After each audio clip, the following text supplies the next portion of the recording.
I wrote about a huge mistake I made for my future at the drama club on. After 2.5 years of training and backstage work in the drama club at junior high, I was close to getting a role in a school play. Casting was done strictly by seniority, not by acting skill. A leading role automatically went to the club captain, and the higher grade at school a member was in, the better role she got. The club was a joint activity of the high school and the junior high. I was already in the 9th grade, and many senior members at high school either graduated or quit. As a result, I rose to a candidate for the last bit part that had only 2 lines. The part was normally to go to Miss Fujiwara, who was a freshman at high school and so 1 year senior to me. But since she joined the club at the same time as I did and our careers were equal, the bit part came down to either her or me. It was put to a vote. Everyone knew my acting skill was much better than hers, and the choice was actually between seniority and skill. All members, including she and I, sat with a face hiding in the arms on the desk and eyes closed. The club captain stood in front of the blackboard on which our names were written. When she read out a name, we raised a hand for the name of our choice, and she counted the vote. Although I craved the role, I raised my hand when Miss Fujiwara's name was called out for 2 reasons. While we wouldn't know who voted whom, the club captain would know. I wanted her to recognize how much I respected seniority, and I was thus a good member. And also, I had a trauma that my mother never allowed to vote someone else but myself, and people laughed at me when I got 1 vote by myself in every election at elementary school. The result was exactly tied. The captain declared the second vote, which meant the part would be mine if I voted for myself this time. Switching a vote seemed so shameless, though. I had never been in a tight corner like that. I raised my trembling hand for Miss Fujiwara. I heard one of the names being erased on the blackboard, and when I opened my eyes, I saw my name gone. Miss Fujiwara got the role. Right away, an enormous feeling of regret came over me. I went home shivering, realizing I had made a huge, irretrievable mistake. And it really was.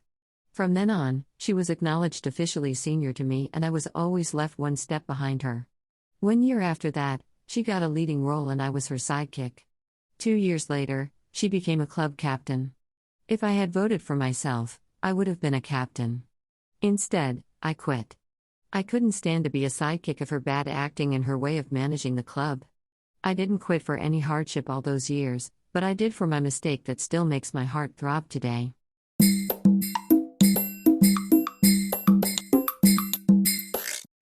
Audiobook, Japanese Dream by Hitomi Woods, on sale at online stores or apps.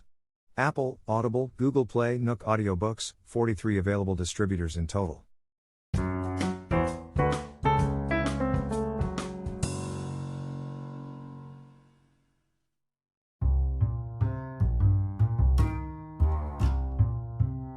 I don't get along with people generally, and it had been so back in kindergarten already. I hated everything there. Other kids seemed too stupid and childish to me. The activities in the class were relentlessly silly. The teachers treated us like a bunch of fools. But seeing other kids do, I always thought they were actually a bunch of fools. I wish they grew up and got smarter fast. Soon after I got into kindergarten, going there every day became a torture to me. Sleeplessness on weekdays was my norm. I got fed up with the whole stupidities there and stopped talking with anybody.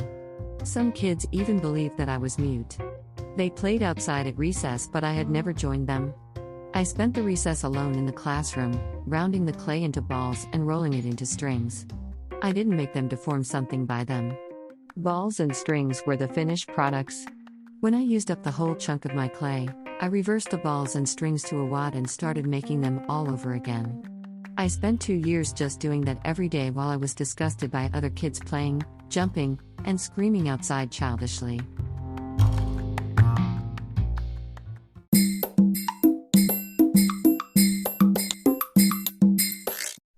Audiobook, Japanese Dream by Hitomi Woods, on sale at online stores or apps. Apple, Audible, Google Play, Nook Audiobooks, 43 available distributors in total.